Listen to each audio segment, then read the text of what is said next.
Alright, today I'm going to be talking about reciprocal inhibition.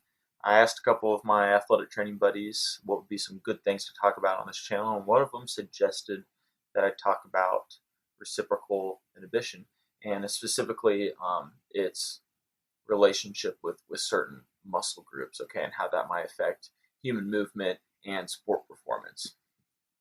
So I'll talk about what reciprocal inhibition is, several things that affect it, alright, and then I'll talk about it in regards to specifically the hamstring and hip flexor relationships. Reciprocal inhibition is a process of muscles on one side of a joint relaxing in order to accommodate for a contraction of muscles on the other side of the joint. All right, so you got muscles on either side of a joint, and one is turned on while the other is turned off. Okay, and this helps muscles work together. That helps us move as human beings. Without it, you wouldn't be able to walk right. You'd be either in a constant state of contraction or a constant state of relaxation.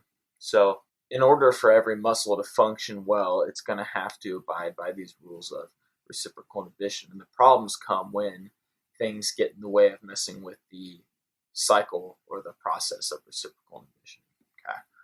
Okay. So the first thing I want to talk about that's going to mess with or play an important role is the golgi tendon organs, or the GTOs, right? They are responsible for preventing overcontraction of a muscle or overstretching of a muscle. So quick examples of that would be when you're sitting in class and you're falling asleep, you start to head nod, right? You jerk your head back up. Those are your GTOs contracting your muscle because it's sensing that those neck muscles are stretching too much, and it pulls them back. And then the other example would be when you're stretching, right? Stretching can feel good. It can feel like you get more flexibility. It's because when you're stretching, those GTOs have time to kind of sense the stretching and relaxation. With sustained, if that is sustained, then it will begin to let the muscle relax a little bit more. All right.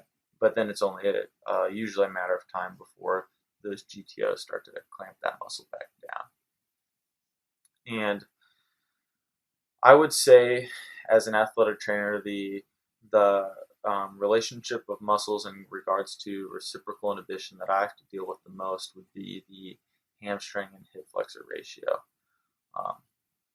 Working football, tons of athletes that came up to me, oh, my hamstrings are super tight. Can you stretch them for me? Right, I'd stretch them 4 to 5 times at practice. They wouldn't get better.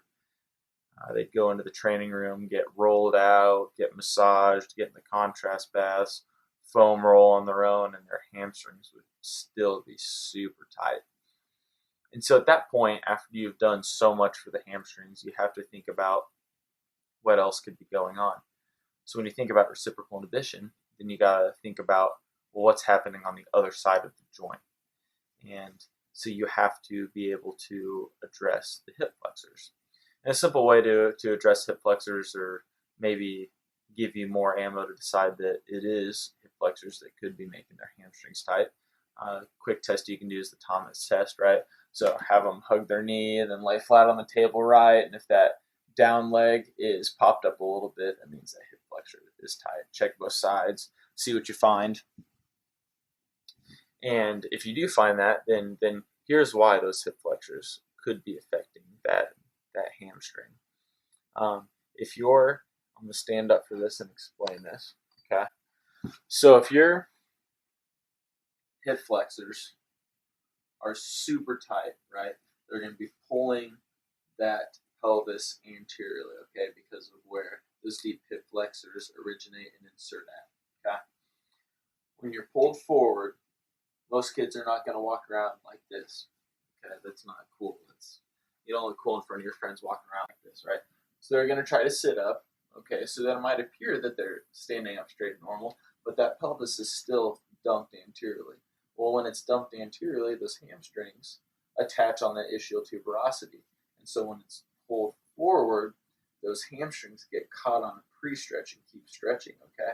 So when you remember me talking about the Golgi tendon organs, if those hamstrings are constantly stretched, that means that they're going to get used to that and live in a state of pre-stretch.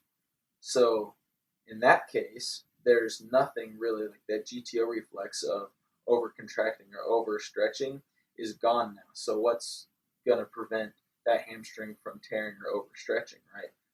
Nothing. So that's why you get some of those hamstring strains or injuries. So now in the future, when you're dealing with athletes or patients that have that chronic hamstring tightness or strain their hamstring constantly, think about addressing the other side of the joint so that you can get that reciprocal inhibition relationship nice and smoothed out. Thank you for watching this video. Again, I want to remind everyone that it is the month of March. It's National Athletic Training Month. So shout out to all my athletic trainers out there. I hope that you're able to advocate for your profession, educate people on what you do, and make sure that people know how valuable we are to the healthcare system. And I also want to say thank you to all the other healthcare providers out there, whatever you may be, physician, chiropractor, physical therapist, whatever, that support ATs. Thank you very much. We appreciate it. We hope to continue working with all of you guys well.